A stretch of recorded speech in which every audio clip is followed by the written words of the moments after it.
What is one of the most important lessons you feel you have learned over the course of your life? Oh, me. Well, I guess just, to be kind to others. Kindness and love is a theme of my life. I mean, I love people, and I think that I know when we had that old store out in the country, Max and I, well, way before we had it, when I was growing up, I would take eggs out to the store for Mom and get things. So, and underneath this showcase was a poem, and it said, words and eggs must be handled with care. Now, they were candling the eggs right there. You could watch them do it. And it said, and sometimes they'd drop them and they'd have a mess, So it'd say, eggs and words must be handled with care, for an egg once broken and a word once spoken is not the easiest thing to repair. So I read that 1,000 times, I guess, and so it had such a bearing on me that I never, ever want to say anything that, if I get upset about something, I just try not to say anything, because a lot of times people say things that they don't really mean when they're upset, and that just had a big bearing on my whole life, I think. And it kind of ties in with the golden rule, like do unto others as you'd have them do to you. Definitely. Okay. As you look back, do you see any turning point, key event, or experience that changed the course of your life or set you on a different track? Well, I guess the only thing I think of is when I had that awful wreck and was in hospital 5 weeks with broken everything. Broken nose, broken shoulder in 3 places, and broken leg and broken arm. But it's been a long time. But I was in hospital 5 weeks, and then I had to have therapy for a long time. And I guess it, well, I know one thing, it altered a lot of my activities. Couldn't play golf anymore. I played a little, but I couldn't follow through with that shoulder being broken. When you swing, I couldn't follow through, But so that took a lot of, because I always enjoyed our golf buddies and the camaraderie out there. But I don't know. That's one thing I can think of. What would you say are the major values or principles that you live by? And I think you answered that pretty much with the first question. Yeah. Another thing, though, is that poem that said, I shall pass this way but once. Therefore, any kindness that I can do, or any good that I can do, or any kindness that I can show, let me do it now. Let me not defer nor neglect it, for I shall not pass this way again. Amen. I love that. I love that too. I have several live by poems. I love poetry. Do you have a favorite Bible verse? And if so, why is it your favorite? Oh, I have a lot. I have a lot of favorites. But I guess one of the best ones is, oh, I don't know, I've got so many. But, well, one is trust in the Lord with all thine heart, and lean not unto thine own understanding. In all thy ways acknowledge him, and he will direct your path. That's one. And then I can do, this is my favorite one, I guess, of all. I can do all things through Christ who strengthens me. And but I have so many. I love lots of different verses. I guess that's my favorite. What is one of the most important lessons you feel you have learned over the course of your life? Over the course of my life, treat people like you want to be treated yourself. Be nice to people the best you possibly can. Just live honestly. That's it. As you look back, do you see any turning point that is a key event or experience that changed the course of your life or set you on a different track? Oh yeah. This old fella, not a real old fella, drive up to me out on the flight line, blue truck, talk to me over the year. We spent over on what I consider my high school graduation trip. He'd come by late of a night or early of a morning, bring me coffee and talk to me. And he said, well, I found out where I was going. He was leaving a month before me, going to the same place. He said, come by and see me, we'll have a cup of coffee. And that changed my life. There's all kinds, personally, all kinds of things that changed our lives, or changed the course of our lives. A loud, wide awakening. Just so many things. Things that you don't know about. Do you have a favorite Bible verse, and why is it your favorite?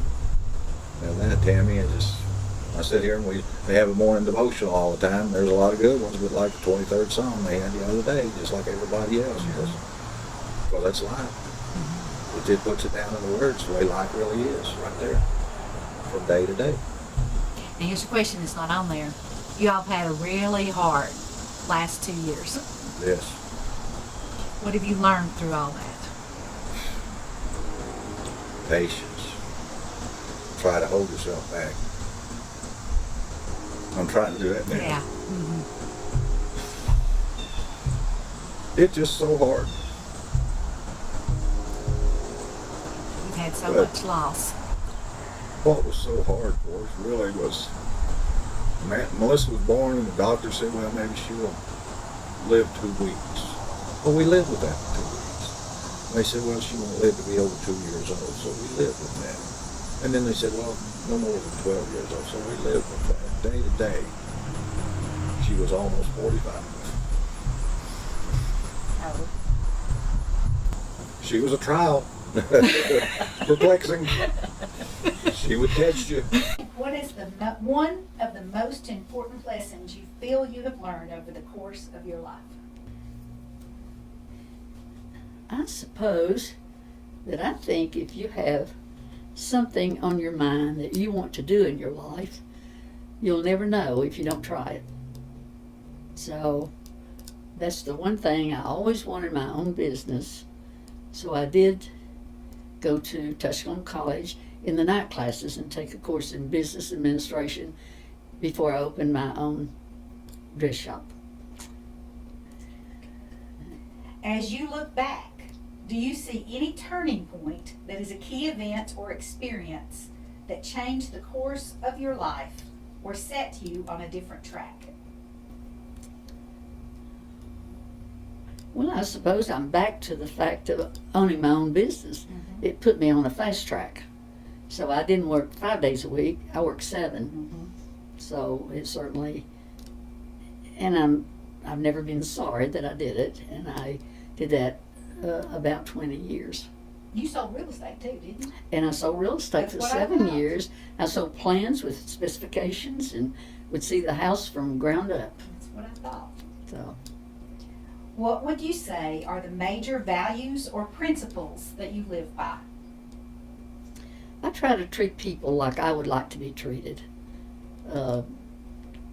And I try to be fair. I don't take advantage of anything, I hope. I don't mean to. So just try to be as good as I know how. Do you have a favorite Bible verse? Why is it your favorite? Well, in reading, if I can see this, in reading Christopher Heaton's obituary, I thought that I really like, of course I like anything in Matthew, and Matthew chapter 7, the very first verse, I think is one of my favorite. Judge not, that you be not judged. Exactly. And that's one of my very favorites. So what else would you like the congregation or Shiloh family to know about all your years, 90 plus years now? I feel like I've been one of the most blessed people in the world. I was married 51 years. It would have been had Bill lived until April. 51 years to the same man. And I could have never been happier. He was so good to me, and we just had a good life. And then after he passed away, then Edward came along, and we've had some wonderful years. That's right. You have been very blessed. I have been very blessed. Pastor Tammy asked me to say a few words about my favorite Bible verse, which is Jeremiah 29, verse 11, which says, "For I know the plans I have for you, declares the Lord, plans to prosper you and not harm you, plans to give you hope and a future." This has helped me face the many disappointments I've had in life. For example, from early childhood, I wanted to become a school teacher, but upon graduation from high school, I didn't have the money to go on to college. So I worked in a factory and later in a restaurant. When I did get enough money to go to night school, I was told that the field of education was very competitive and there were few positions open for new teachers. So I chose to go into the field of nursing, which I really enjoyed. As a registered nurse, I was able to help my father cope with the deficits caused by a stroke, and also to help my mother cope with the deficiencies brought on by severe rheumatoid arthritis. To help her not feel so isolated, I organized a support group for people with arthritis here in Greenville, and later in Kingsport, and then another one in Bristol, and then the fourth one in Johnson City. The average attendance of these groups was between 60 and 100 people, and the combined groups became known as the Mountain Empire Arthritis Association. So in the long run, the Lord did give me hope, and He gave me a future in earning income doing the things I enjoyed and helping people, which also I enjoy. Thank you for letting me talk to you about this. This is my first year being 70. And I agree with Sandy last week when she said, how did this happen? But I am, and I'm here, and I'm happy about that. So my first thing that made a change in my life was the birth of my son. And then shortly thereafter, 3 years to be exact, the day before his third birthday, I was in a car accident. And I was stopped at a red light, and I was hit head on by a bobtail trailer who ran the red light. That kind of made me think about, I didn't have any broken bones, but I was banged up. And that made me look at the world a lot different. And consequently, I got divorced and learned how to live on my own again, which was a good thing. And then I met Ed. We moved to New York, and life was good. If that hadn't happened, I probably wouldn't have met Ed, and we wouldn't have left New York. We wouldn't have traveled. We wouldn't have come down here to Tennessee. And the first time we drove by on the church, I said, "Look at that beautiful church." And I didn't know who it was or what it was. And then I saw the sign that said Presbyterian. And I said, "I'm going to go to that church." And I did. And everybody here has been really, really good. And that's been the best part of my life. And I thank the Lord for that.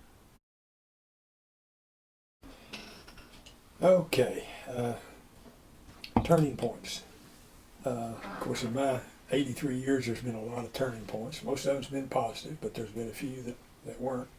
I guess the worst turning point is when my dad died at 59 years old, and I was only 33. That was a huge shocker in my life, and we were just the best of friends. Of course, Mom lived to be 95 years and 10 months old, so that wasn't quite as tough. But when I had my heart attack, I was in a hospital in Kingsport for some follow-up work, and there was a Baptist preacher came to see me. Yeah, actually, it was our daughter Jane's assistant pastor from Murfreesboro. He'd been down at Gatlinburg, and he wanted to come up. And he asked a question, kind of caught me by surprise, and just like this question. do you remember when you were saved? And I thought about that a minute.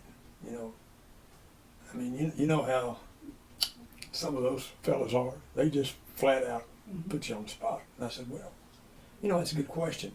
The way I have to think about that is that, you know, I was carried into this church when I was a baby. I went here for 83 years. Attended Bible school, Sunday school class, church camp. And I think, and there never was a turning point where I had been way, way out there and I had to get straightened out.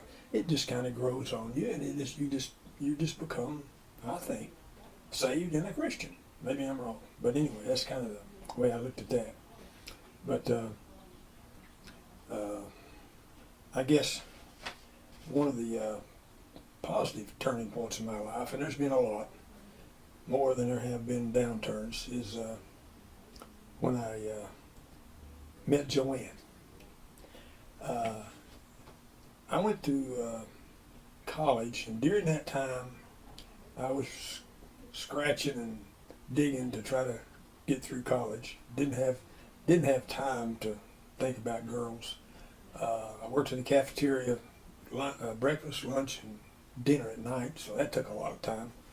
And then every Wednesday night, I had to drive to Greenville, Tennessee, to go to a Naval Reserve meeting, about a 3-hour meeting. So when I got back to Johnson City, it was 10:30, 11 o'clock.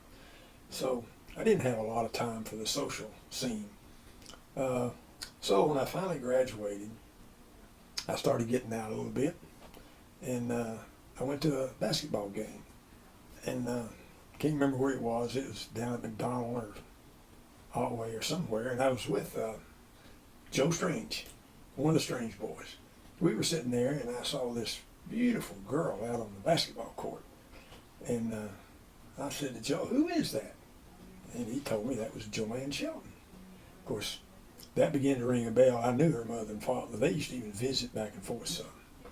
But I'd never met Joanne. And so, being a little bashful, I said, "Joe, how about trying to get me a date with Joanne?"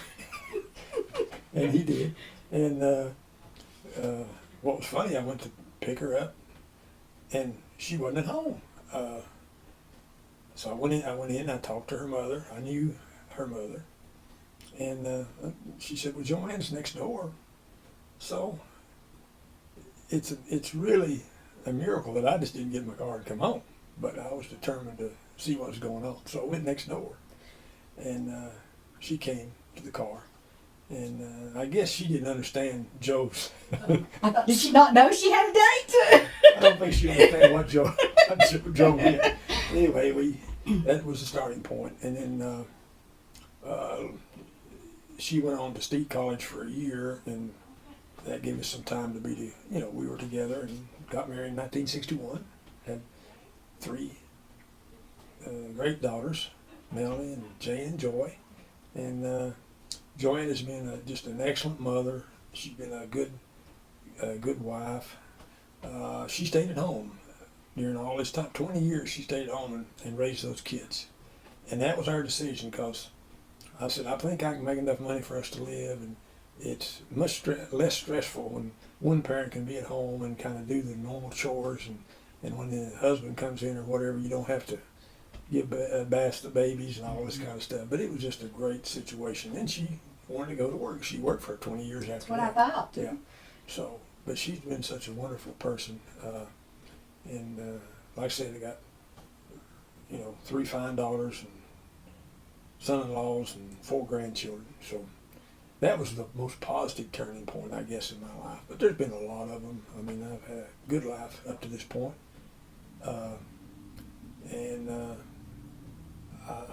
Like I said, I've gone to church here all my life, and I really like being around the older generation.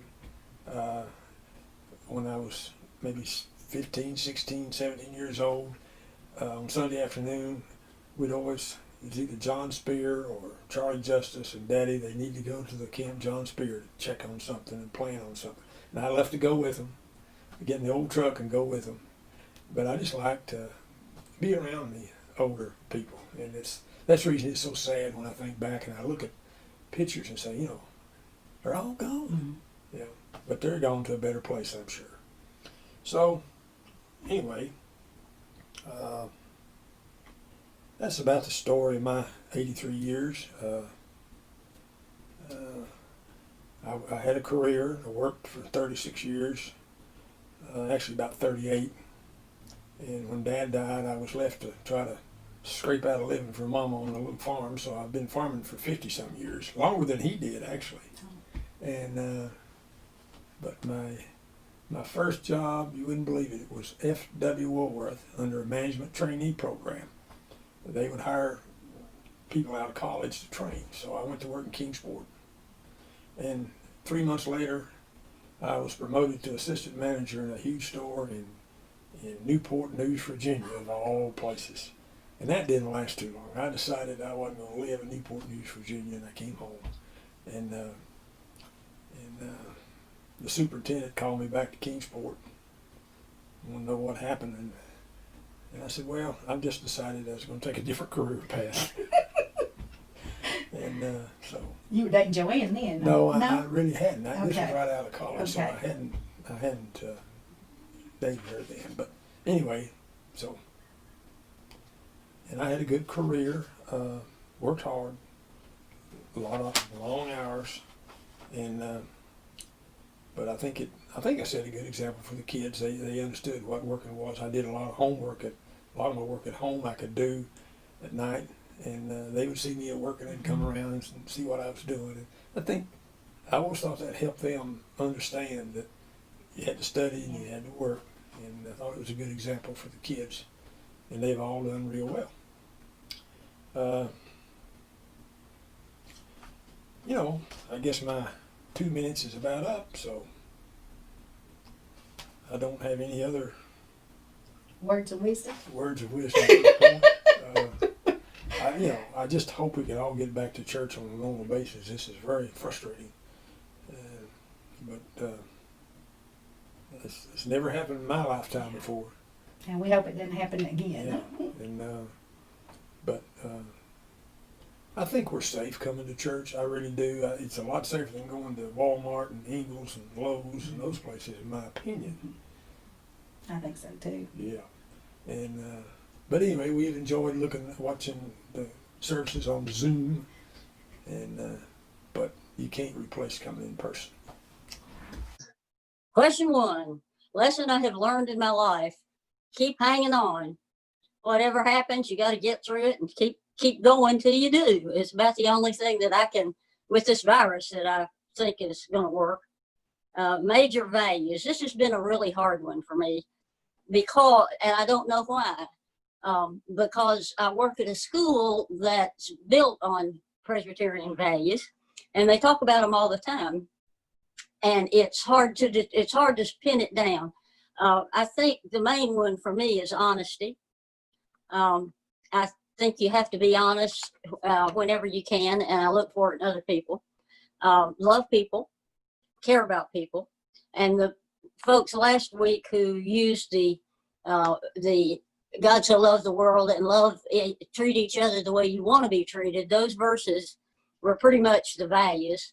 And then the Corinthians thing Corinthians selection that talks about the clashing cymbal: without love, you are nothing.